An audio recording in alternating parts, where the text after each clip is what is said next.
Everyone. Grateful that you've chosen to spend some time with us this afternoon. I want to start by thanking a few folks. I want to recognize Congressman Phillips' staff, as well as the teams at the Minneapolis Regional Chamber and Twin West Chamber for pulling this together in short order.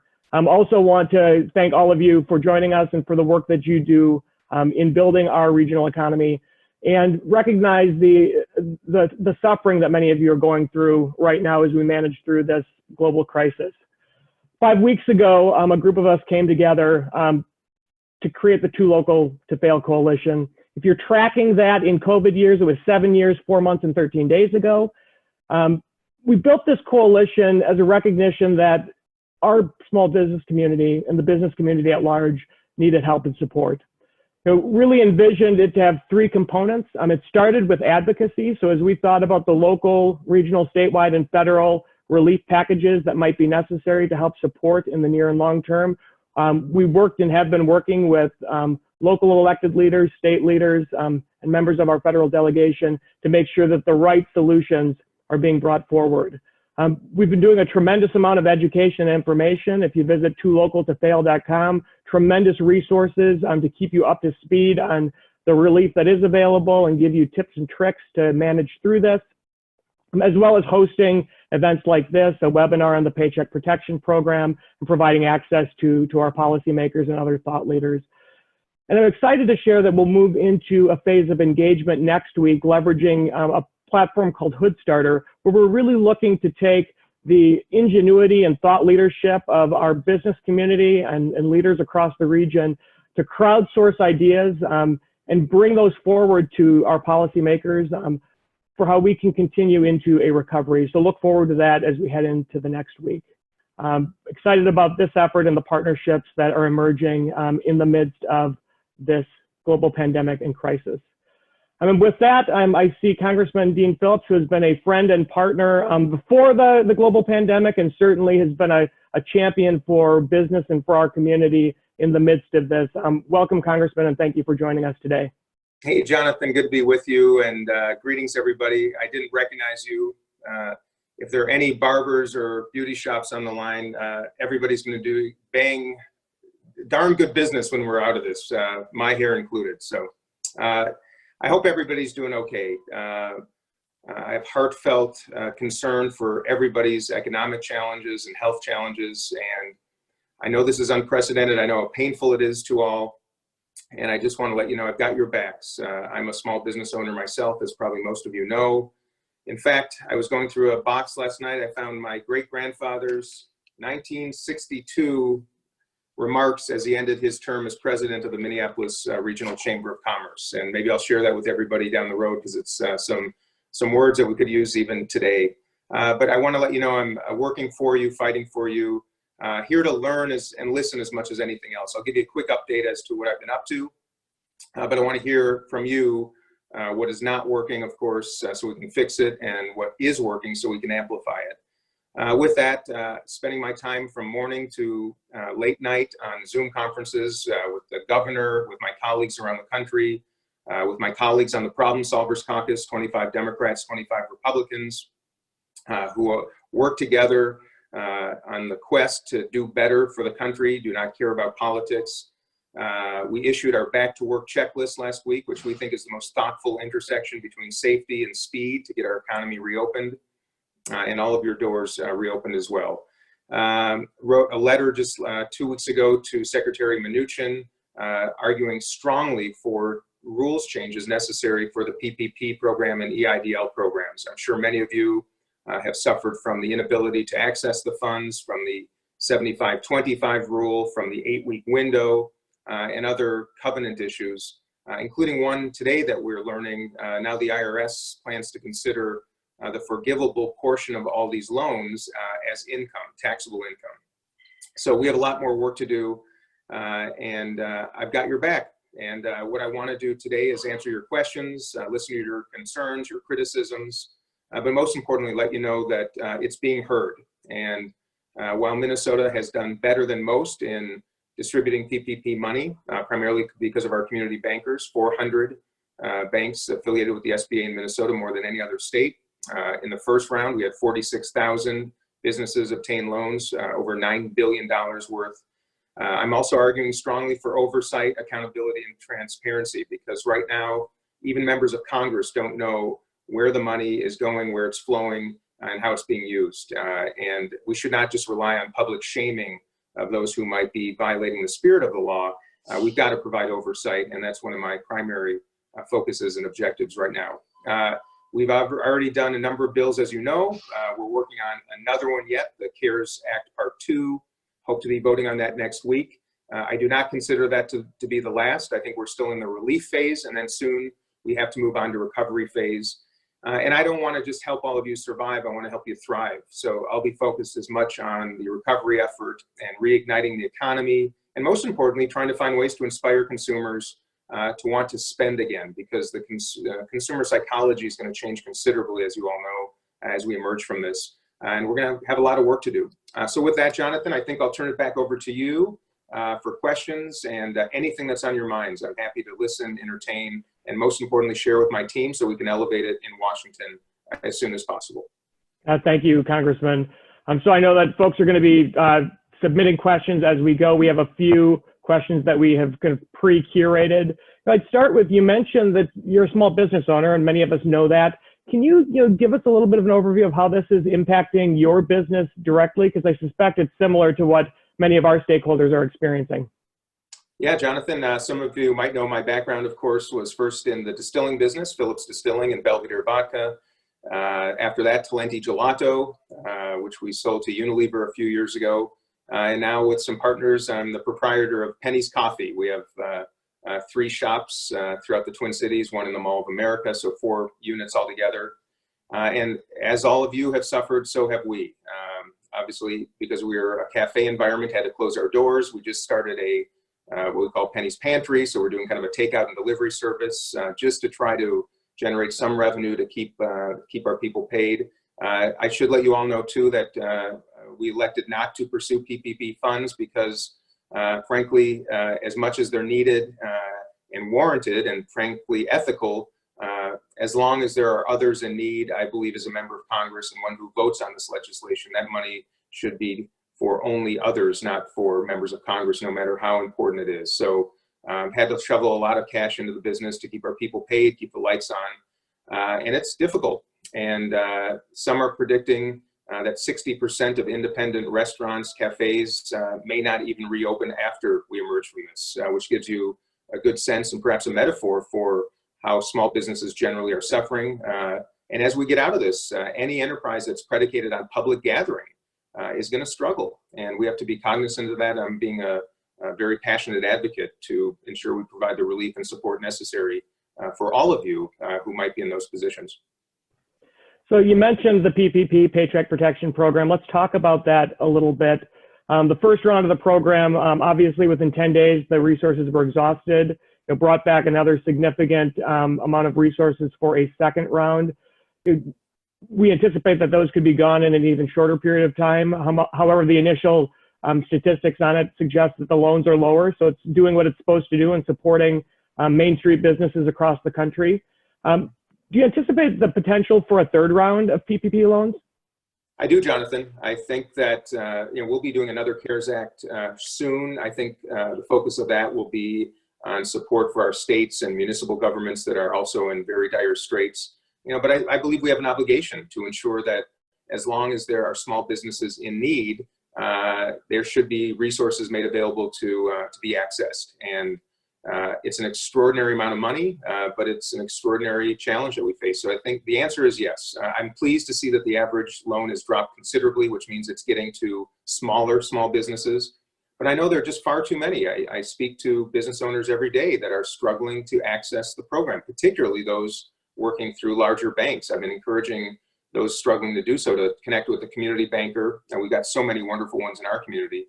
And the answer is yes, I'm going to continue to advocate that we ensure the funds are available. And it troubles me when I see the size of some of the enterprises that have procured millions of dollars of PPP funds. Some of you might have seen my tweet in today and over the last week, a great frustration and disappointment that the money is not necessarily flowing to where it should. So as long as there's need, I believe we have an obligation to continue to provide the resources, and ensure there's transparency and accountability. So you alluded earlier to the deductibility of the PPP forgiveness. Can you dig into that a little bit further, how you're thinking about it? We're hearing from a lot of folks in real time that they're really concerned about that being recognized as income, and it almost negates some of the impact of the loan itself. Sure, Jonathan. Well, there are a few things about PPP that are problematic, of course. Some have already received the loans only to recognize that the clock started ticking perhaps too soon. The window of opportunity to use the resources is limited. Some recognized early that they could not dedicate 75% of it to payroll for various reasons. And now the triple whammy, of course, is the potential for it to be considered taxable income. So, I'll tell you, there are too few people in Congress who have business experience. I happen to be one of them. The good news is that we correspond regularly. We understand these dynamics. And we also understand that in this case, a forgivable loan to provide relief primarily to employees and keep the lights on, in my estimation, is not something that should be taxable if, again, it's used for its intended purpose and the covenants are met. I do think we have to provide more flexibility in those covenants, but that's something that we're going to investigate quickly and try to rectify, because I don't want to see that considered income. It's going to be hard enough to keep your doors open without that added burden. And with all that said, Jonathan, you all know that we're working in a massive debt environment right now for our country. $23 trillion in debt before this crisis. We will probably add $4 to $7 trillion more before it's all done. Our interest, our debt service, the money we have to allocate every year from our federal budget to cover our interest payments is over $400 billion. That's going to go up maybe to $450 billion. And we're going to have challenges, but the time to litigate that is not now. We have to provide relief and then talk about what kind of country we're going to be when we emerge, and whose responsibilities it will be to help start paring down that debt, ensuring our tax dollars are well used and efficiently used. Yeah, so speaking of flexibility of the program, we're hearing from quite a few independent restaurants, hospitality, even retail, despite some of the recent efforts at the state level to reopen some retail, that the program itself, because the clock starts ticking the minute that you receive the funds, isn't ideal in some of those situations. Do you envision a future where they might be able to tweak some of those guidelines to be more responsive to the operational needs of different industries and sectors? Yeah, I do. That's my hope, Jonathan. I sent this letter to the Treasury Secretary dated April 21st and implored, after conversations just like this one, listening to a number of small business owners throughout our district, that this was a big deal. And I get it, because I understand what's not working. So we are hopeful. There's unanimity, by the way. I'm working with my Republican colleague, Chip Roy from Texas, one of the more conservative members of the House on the other side of the aisle from me. But boy, we see this the same way. Have to provide flexibility to businesses, or it's going to undermine them, not support them. So I'm hopeful. As you all know, nothing happens as quickly in Washington as we wish. Even in the case of items on which there's total agreement, it seems to be still worthy of a fight, which is strange. But we're working hard to do so, pushing the Secretary of the Treasury. And frankly, if they don't change the rules, we're going to try to legislate a change. So retroactively, businesses will not be punished for doing what's in the best interest of their employees and to keep their business alive. Let's shift gears a little bit. I mean, this is a healthcare crisis that we're experiencing. We have many great healthcare institutions across our region and our state who are battling on the front lines, staring the virus in the face, but also being impacted pretty significantly. Elective surgeries to date, which drives a lot of the revenue through our healthcare institutions, have been shut off. Can you talk about some of the efforts that Congress is looking at, and maybe speak to whether or not Medicare advanced payment loans might be forgiven? Absolutely, Jonathan. It's high on my list of priorities. Some of you might know there were some delays in replenishing the PPP accounts after the first effort. And those delays were only because we couldn't get everybody to agree we needed to provide support for our hospitals. We were able to achieve that $75 billion, another $25 billion for testing protocols. And yet hospitals are going to struggle mightily no matter what right now. So the answer is we're looking into that. I know my colleague Ann Ashew has a letter on that subject. And we believe that especially absent elective procedures, there's no way hospitals can survive this in light of the circumstances. So, you know, the needs are both broad and deep. And the answer is absolutely. I speak with Penny Wheeler at Alina regularly. I'm corresponding with the president of Minnesota Hospital Association regularly, speaking with colleagues in both our delegation and leaders in health systems throughout Minnesota. And I understand the pain. And we all have a vested interest in ensuring that our hospitals not just survive this, but are well positioned beyond, especially since it's very likely we're going to see a reemergence of COVID this winter. And we've got to be a country that's far better prepared and planful and mindful ahead of time. And that's one way to do so, make sure our hospitals have what they need. Let's talk a little bit about entertainment venues. You know, part of the culture and richness of the Minneapolis-St. Paul region and this state is really grounded in, you know, people coming together, whether it's around live music or sports. These are some of the first venues to get shut down because they're groups of large gatherings. Almost certainly some of the last venues to reopen. How are you thinking about, you know, relief and kind of sustained relief to make sure that on the back end of this crisis, we still have, you know, the treasures like the Kohl's and First Avenue and Target Center and Target Field reopening? Yeah, it's high, another high on my list of priorities subject. You know, someone who loves First Avenue, as someone who loved The Bachelor Farmer, you know, I think that was just horrifyingly sad news yesterday when Eric Dayton announced that The Bachelor Farmer and Marvel Bar would not reopen. You know, and that's one of the best financed, best managed, most caring, successful enterprises in restaurants in Minnesota. And if they can't make it, that says a lot about the circumstances that so many are going to face. Dana Frank is a good friend, and I speak with her regularly about the challenges facing independent live music venues. And as I said earlier, you know, as we emerge from this, you know, consumer psychology is going to mean a lot, and it's going to be a while, I believe, until people are confident and secure and safe enough to reconnect and reconverge in those public gathering spaces. So to that end, I've been working closely with independent restaurants around the country. We had a Zoom meeting this morning with prominent restaurateurs from around the country.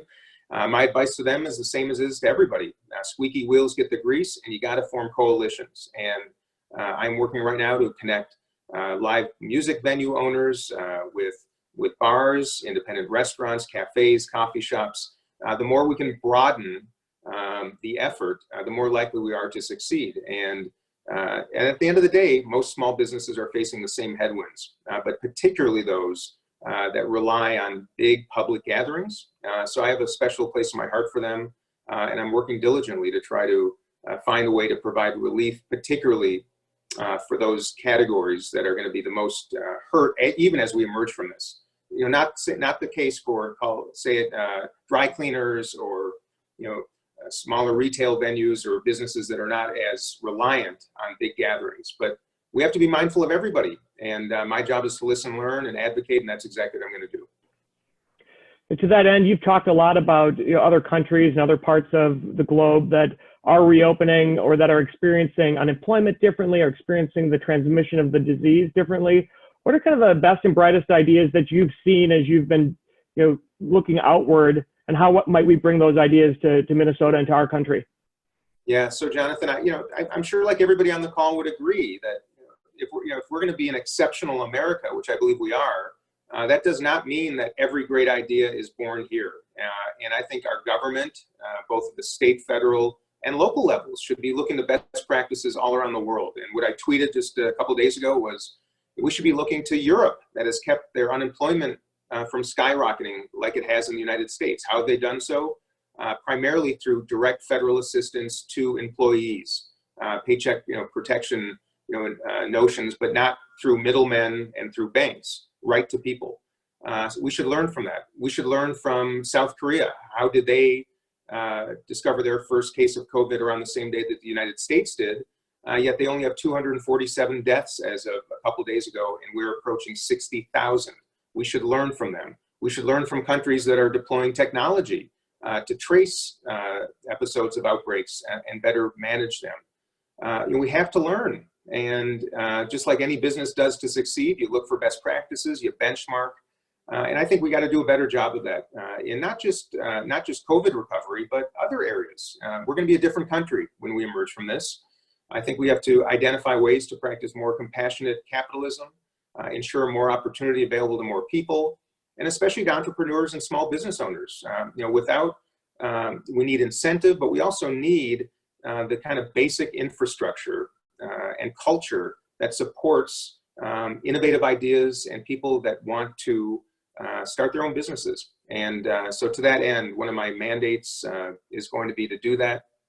I've already authored a bill to provide capital to new businesses in the heartland. Oftentimes it's hard to access capital here in the middle part of the United States. And we're going to be more mindful of that as well. Not just to get through this crisis, but position businesses to succeed on the global scale after we get out of this. And that means that we got to look all around the world for ideas.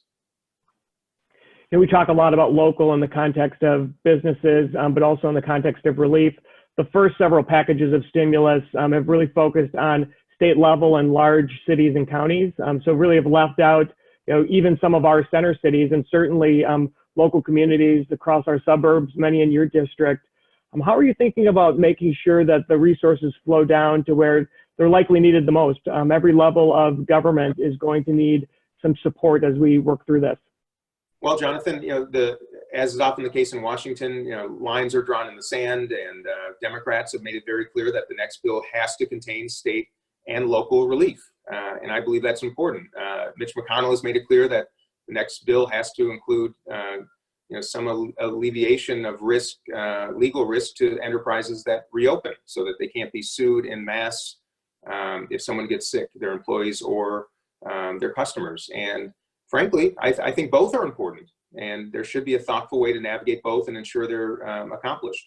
This morning, I was on a bicameral Problem Solvers Caucus call with my Democratic and Republican friends and colleagues, both in the House and the Senate, and we spoke about the need for local support. Some of the Republicans on the call were former governors. They understand why states are in need, and I remind everybody on our call right now that Minnesota is about 47th on the list of all 50 states in the differential between what we send in federal tax dollars to Washington compared to what we get back. We are a donor state to a lot of other states that we subsidize, and we do so because we take better care of people here, we do pay more in taxes, and we're not rewarded for being fiscally responsible in Minnesota.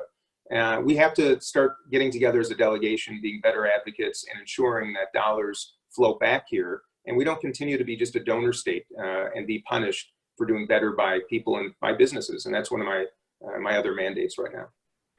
So speaking of getting together as a delegation, I'm sitting in my bedroom talking to you. You're sitting, working remotely, as well as most of the folks on this call.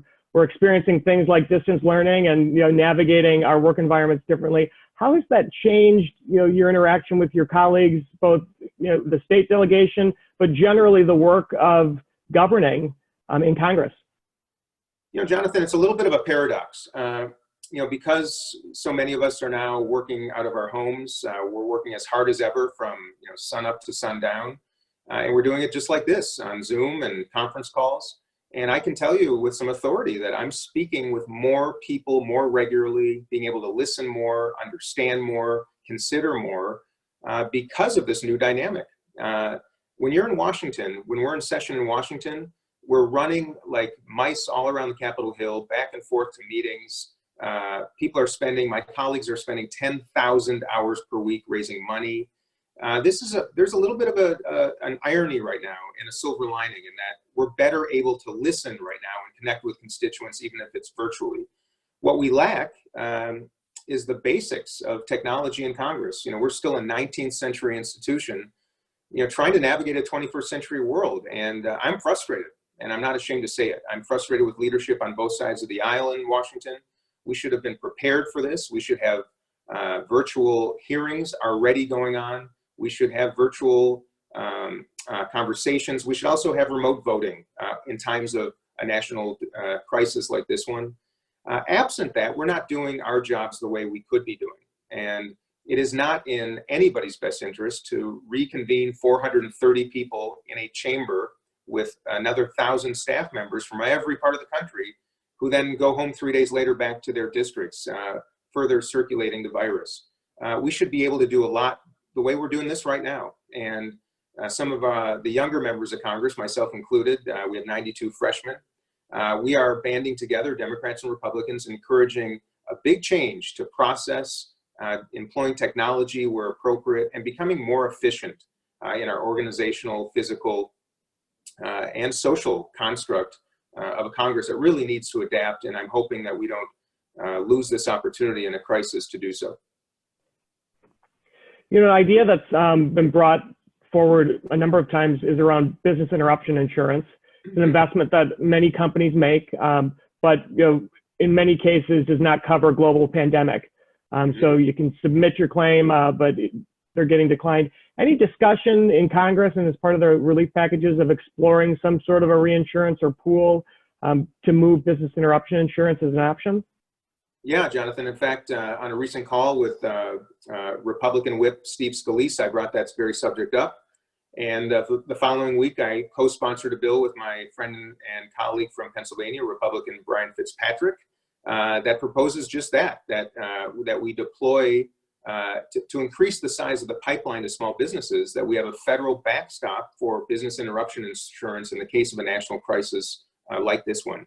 We know that insurers couldn't handle the risk associated with something like this, but it's a more efficient way, in my estimation, to your point, for us to instantly flip a switch and ensure that money flows to the businesses that need it, and use that federal backstop as a way to get the money moving more quickly without the need for application and for standing in line and something that's so woefully inefficient.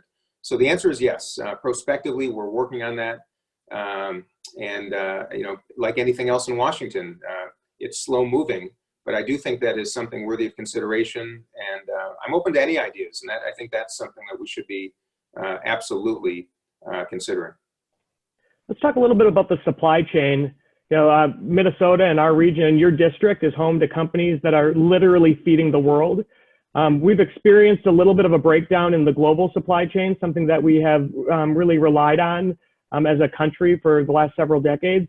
Are you giving thought to localizing the supply chain, or how we might change the supply chain in Minnesota for a future where we have to respond to something like this or a different type of a crisis? Yeah, and it goes back to what I just, my friend and colleague, Brian Fitzpatrick, my Republican buddy from Pennsylvania. We co-sponsored a bill to bring back the manufacturing base that we have lost to various parts of the world, particularly the supply chain relative to the PPE, the equipment and material necessary to fight an epidemic like this one. We've got to start finding ways to provide incentives to businesses to recommit to the United States. And it's never been so obvious. Those risks have never been so obvious as they are now. And I should also take time to point out that, we spend about $750 billion a year on national defense. And I'm growing concerned that we're misdeploying that money, because we're not including what is perhaps the biggest threat to all of us, which is an episode like this one. And the economic fallout, the human fallout. And the way to combat that and be better prepared, of course, is to inspire a return of that manufacturing base, beginning with the most important, necessary industries, to ensure that we have access to the material and equipment that we need in times like these. So the answer is yes, but I think it's more broad than that. I want to see, I love free trade, but it's got to be fair trade. We have been taken advantage of. It's time that people with some business sense get their heads to Washington and their feet there and start acting on it, because if we don't, we're going to simply lose our standing in the world, and that won't happen under my watch if I can prevent it. We hear a growing frustration from some small businesses who believe that they are equipping their companies and putting protections in place to reopen, but are still unable to do so. While larger companies that have been operating since the beginning of this are able to continue operating.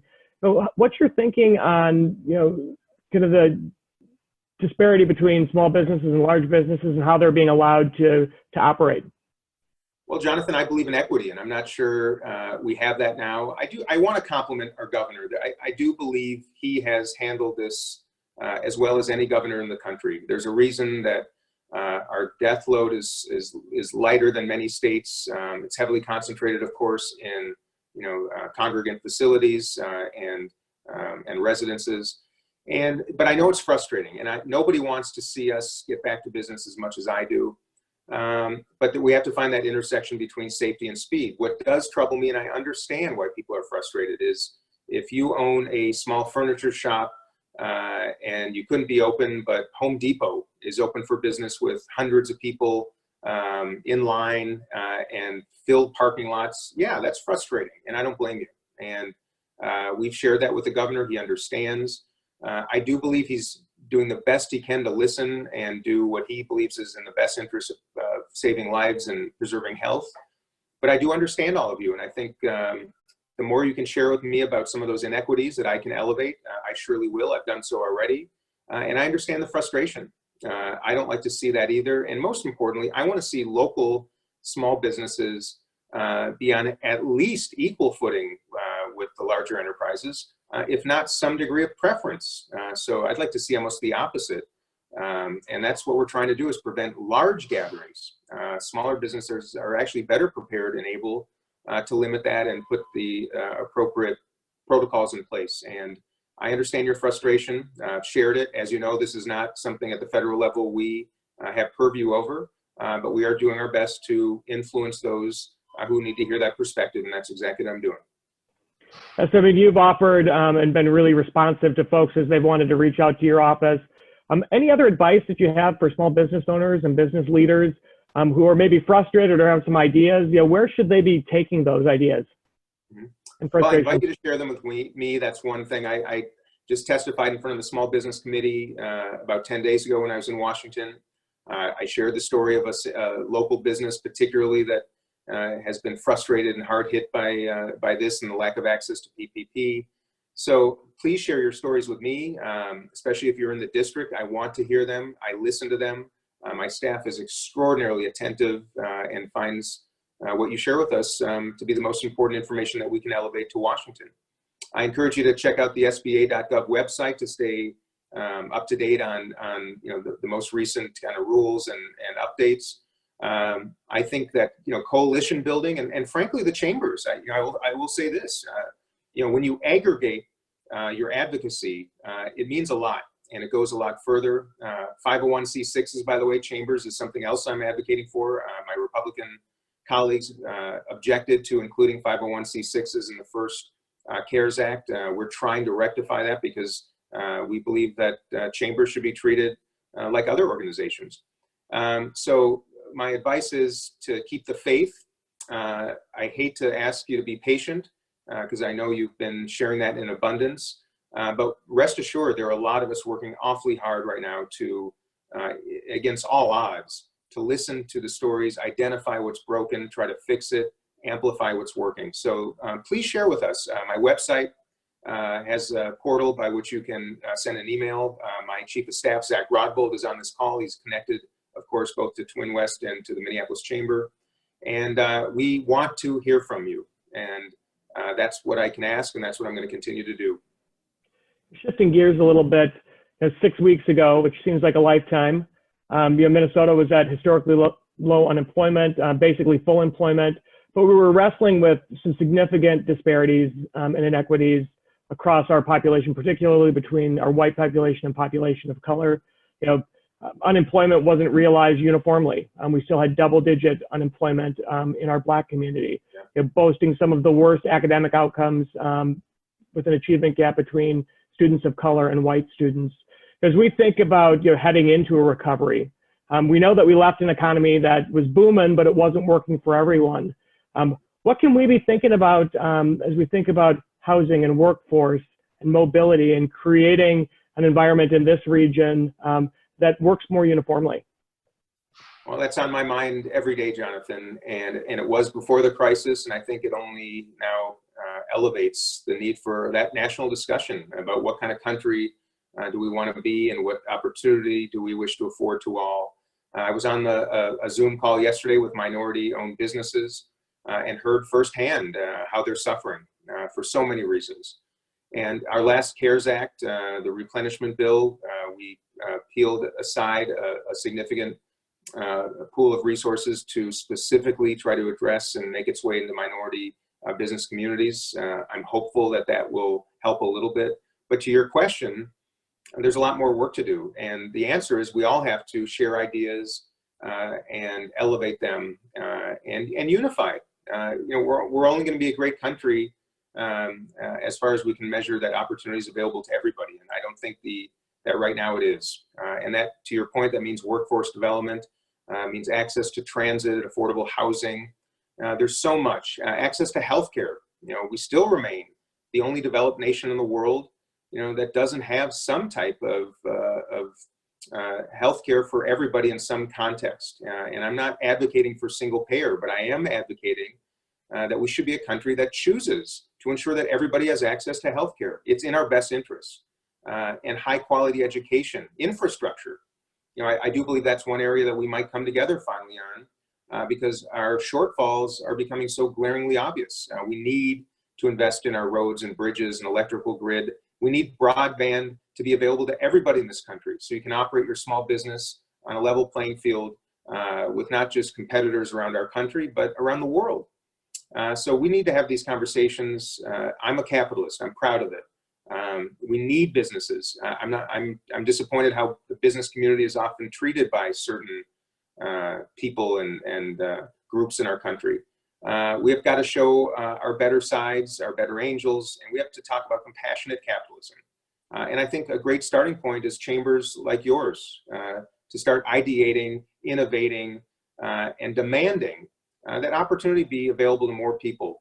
Because at the end of the day, if it is not, I'm afraid we're all going to suffer because of it.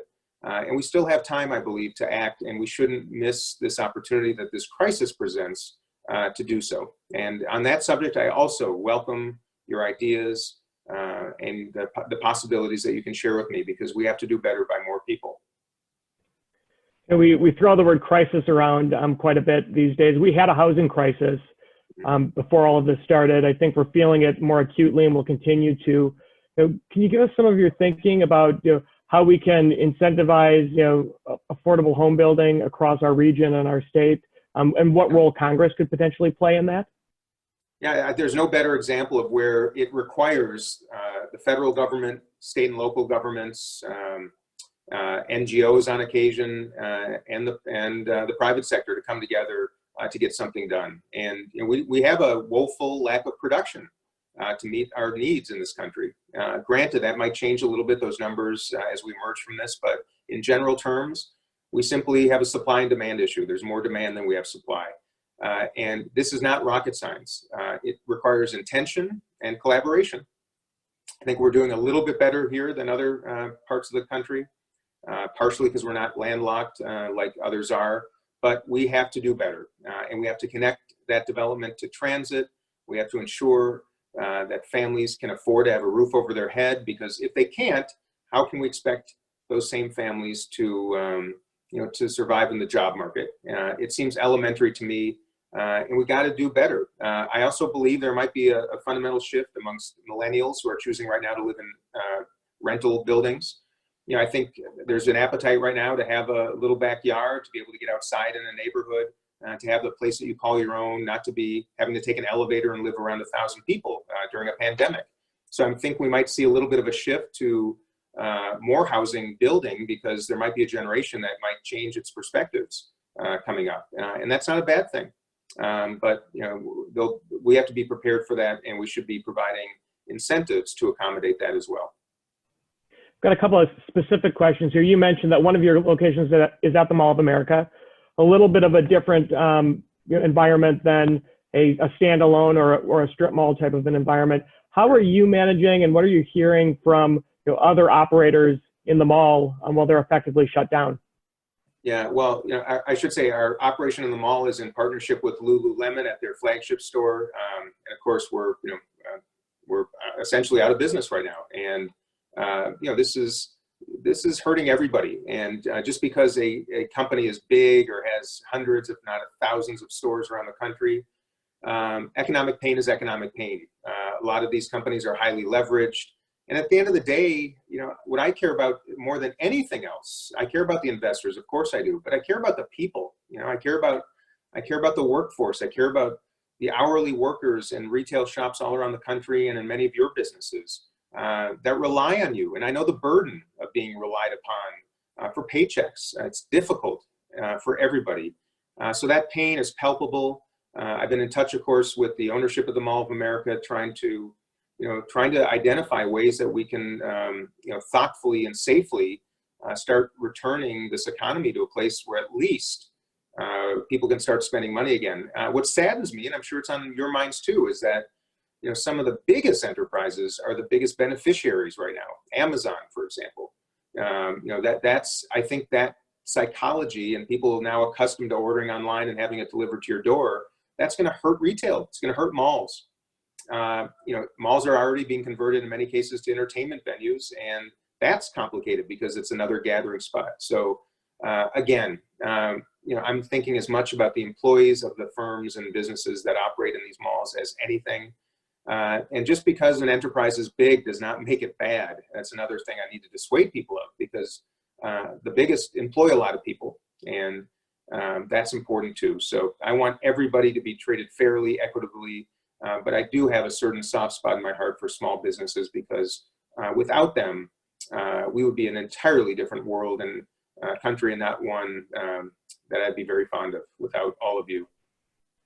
You spoke a little bit earlier about the changing nature of the work that you're doing, how you're connecting with more people, so there's an efficiency to that. And when you think about moving forward and modernizing Congress, and the idea that maybe in the near term, certainly putting 435 people in a room might not be the best idea. Do you support things like conducting official business remotely, up to and including voting remotely? So, Jonathan, everybody on this call, every business, every institution, every organization has had to adapt. And Congress should be too. It's as simple as that. And I'm disappointed that we don't have the mechanisms in place that are so easy to start debating, deliberating, and even voting. And this is not like voting for an election in a presidential election. That's complicated to do it electronically, and I don't actually propose that. I like mail balloting. But for members of Congress to vote right now from their districts is not rocket science.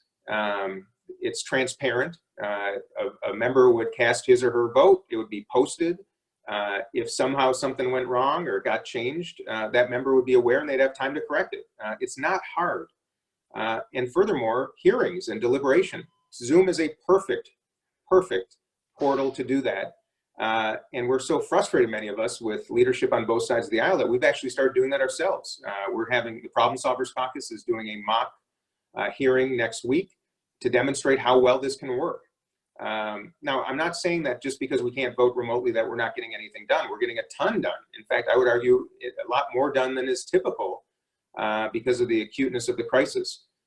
But we have got to bring our Congress into the 21st century. And as I said earlier, the physical design, the social design, the organizational design. And I'll go back to the most basic principle, which is that we have to have leaders in Congress that focus on developing relationships with one another instead of separation, which is right now the MO of Congress. We've got to be intentional about bringing Democrats and Republicans together as their freshmen to share their life stories, to get to know each other and build trusting, productive relationships. Because absent that, the culture of partisanship not only endures, it grows. And so as I contemplate our 21st century Congress, I've got a laundry list of ideas. I'm actively engaged with the Modernization Committee in Congress. I make propositions all the time to improve how it works, because we have to. And I'm hopeful that we will do so and be better prepared if we ever face a crisis like this again to act. But I just want to remind everybody, just because we're operating in this new environment does not mean we're not able to get things done. It just means that we have to do it in a little bit of a different way. And when we're ready to vote, we have to get on a plane, go to Washington, push a button, and go right back on the plane and come home. And I think that is a little bit of an absurdity that we should address. It feels like everything we talk about these days is related to COVID response or recovery. But let's talk about something we've been talking about with our chambers for well over a decade, and we've been working with you on. As you know, the Minneapolis Regional and Twin West Chambers have been long time and strong proponents of the Southwest Light Rail Transit Line, the Green Line extension. It is under construction. Back in February, again, feels like a lifetime ago, a group of business leaders visited with you. We visited with the Secretary of Transportation's Chief of Staff to talk about a full funding grant agreement. And since then, we've received our third letter of no prejudice, which allows us to keep moving local dollars and keep that project moving along. Fast forward to today, it's a $2 billion infrastructure project. I like to remind people it's like the most shovel-ready project. And we know that because there's 30+ cranes up along the line. What's your thinking of the prospects of the FTA and DOT advancing a full funding grant agreement? And what are some things that we might be doing to continue to put some pressure on the administration? Well, Jonathan, I'm optimistic, as you just referenced. We got the most recent letter, which is good news. I have a high degree of confidence, but nothing is impossible, and we have to continue to keep advocating collectively, our whole delegation, and all of you. The more that business owners make the case for transit, the better. And I don't want it to stop with the Southwest line. I want it to now continue to the Botno line, which is going to be a bigger struggle, unfortunately. I also remind all of you that it is one of the very few ways that Minnesotans are the beneficiaries of federal dollars, plain and simple. We do not get the big projects, the big investments, the government operation centers that a lot of other states get. So I think we have a responsibility, our delegation, to at least fight hard for the dollars to build the transit systems. That if the dollars don't come here, they're going to go somewhere else. And we've all seen the success of development along the transit lines that have been built. It's good for the environment. It helps connect workers to their employers. And frankly, if we want to be part of a thriving 21st century, economic success, we've got to look around the world, and every great city in the world has great transit. So I'm working hard on that, as you well know. Continue to advocate, and we got to do it collectively. And I ask that you all continue to do so and not rest after Southwest is fully funded. Move on and move our efforts to Botno, because I think all of these are important if we're going to have a real robust system and be prepared for the coming decades. The Governor Walz reminds us that this is a long winter and not a blizzard. So we can anticipate this recovery and the crisis itself, with the potential for a resurgence in the fall, will carry us through 2020. I'm going to ask you with a last question here to kind of pull out your crystal ball, and what do you envision 2021 looking like? What does that future look like? Well, Jonathan, I think the answer to your question is entirely contingent on a vaccine. It's as simple as that. And I was on a call yesterday with the co-founder of a very significant pharma business that had some very hopeful things to share. I'm data-driven. I'm science-driven. I don't get overexcited about things that show potential. I do get excited about demonstrable facts. And there are some enterprises, including in Cambridge in the UK right now, that are working diligently towards a vaccine.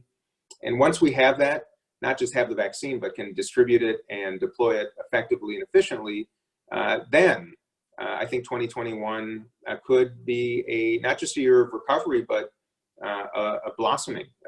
But until then, I have to be forthright with everybody. We're going to have to change our habits, even as we reopen our businesses. As we start getting back out and about and commuting and walking into stores or even restaurants, we're not going to go back to the old normal. We may never go back to the old normal. We've got to create a new normal that takes into account the risks that are present. And I don't have a crystal ball, but I do believe that we are months, not a year or more, but months away from an effective vaccine that should really change the game. Absent a vaccine, there are two other options. Herd immunity, that's Sweden's approach right now, to simply let the virus spread and transmit around its population and hopefully get to a 60% herd immunity. The other is treatments. And there are some promising looking treatment protocols that will save lives. And as long as we have the healthcare capacity to meet the demand, that will also make life a little bit easier. But we're not going to go back to the old normal. We're all changed psychologically and otherwise, economically. That will also present opportunities for many of you on this call. This is a time to be thinking about how not you just adapt in the near term, but how you might prosper in the long term by modifying the goods or services you sell and accommodating the change psychology and the new dynamics of the world. Those businesses that are planful and ideate and are innovative are very well positioned to succeed, no matter what comes in the coming months. I'll close by saying the likelihood is this summer will feel a little bit better, but this winter could be another round of grave concern. And I think the virus will make its way back. The question is, will we be better prepared? And I say we damn well better be. A lot of us are working hard to ensure we are. But in the meantime, I would rather under-promise, over-deliver. It's probably the best way we should all approach this right now. But I'm keeping the faith, and hope all of you will too. Well, Congressman, I want to thank you for joining us today and providing these perspectives. Thank you for the work that you're doing and for having our backs. And then just personally, thank you for the friendship and the opportunity to continue doing this work on behalf of the Minneapolis-St. Paul region together. We've had a lot of great questions, covered a lot of ground and content today. I want to thank again our partners at the Twin West Chamber, the Minnesota Retailers Association, and then, most importantly, the small business leaders who are hurting right now, but who have been the backbone of our regional and statewide economy and will continue to be on the way out. I will encourage folks to visit toolocaltofail.com. Again, early next week, we'll be launching a really innovative platform to help crowdsource and bring together some of the best and brightest ideas that we can think about to bring to you and your colleagues and to bring to folks all across the country as we reopen and share our American spirit. Thank you, Jonathan, and to you all. Grateful. Stay in touch. Share your ideas, your concerns, your criticisms. If you want to all Google Problem Solvers Caucus Back to Work checklist, that's probably the most thoughtful and considerate plan that I've seen so far that I worked hard on to help get us back on track. It all starts with testing. I think Minnesota is going to be at the forefront. We're getting closer than most. And hang in there, everybody. I do have your backs, and I'm going to fight for you. I promise you that. Thanks so much. Everybody have a great